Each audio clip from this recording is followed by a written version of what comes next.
So we talked about random number generation, but there's another piece to this puzzle. Remember when we're talking about quantum computing and it can solve these really hard problems? Well, this really smart guy by the name of Shor proved that one of the problems it can solve is factorization. So if I've got a really big number, I can say, what are the prime factors of this number? And I can actually get them.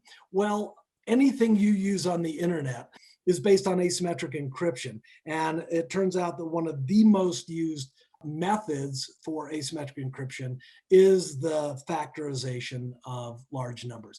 Well, if quantum computing can bust open a prime number, doesn't that mean that all asymmetric encryption just became obsolete?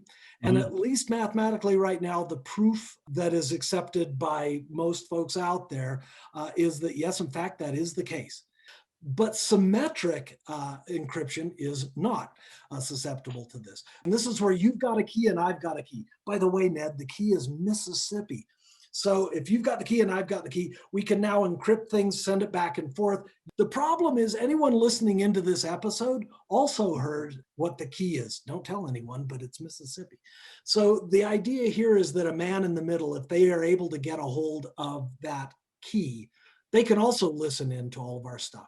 So the idea here is, what if I could use quantum to help us distribute the keys? What if I set up a dark fiber and I ran it between me and you, and I go ahead and generate two photons?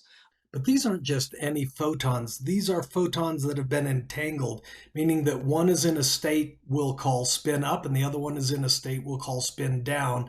They'll never be the same, but we can't tell which one is which means you register, oh, I just got a photon from Mark. Let me look at it. Oh, it's spin up.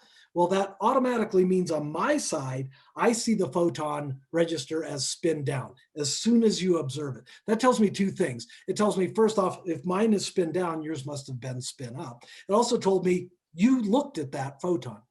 So I think this is really neat. What I was sitting here thinking about while you were describing that, Mark, is first of all, we're facing the limitations of light speed on chips. And the speed of light sounds infinite, but it's really in many ways very slow. Like latency on networks when going long distances are a big deal.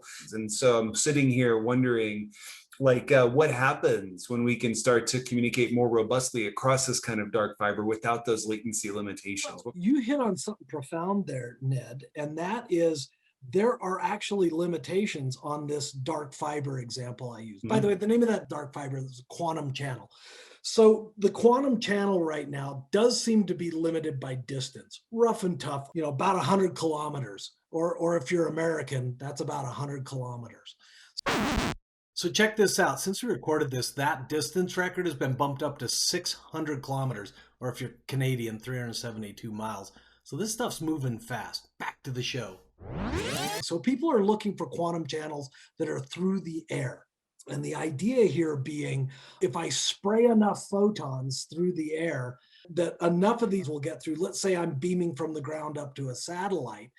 The Chinese government and some Swiss companies have done ground to satellite, satellite to satellite, satellite to ground transmission. By the way, today, these are in the bit numbers. These are in the 3 or 4 bits. These are not in, hey, I'm sending cat videos or anything like that. Got to start somewhere. And by the way, if you happen to be a particle or quantum physicist listening to this and you discover mathematical errors in my description, it's Ned's fault. Yeah, just blame it on Eagle. Yeah, it's friggin' Ned. That's the guy that he is my muon. He is my introduced error.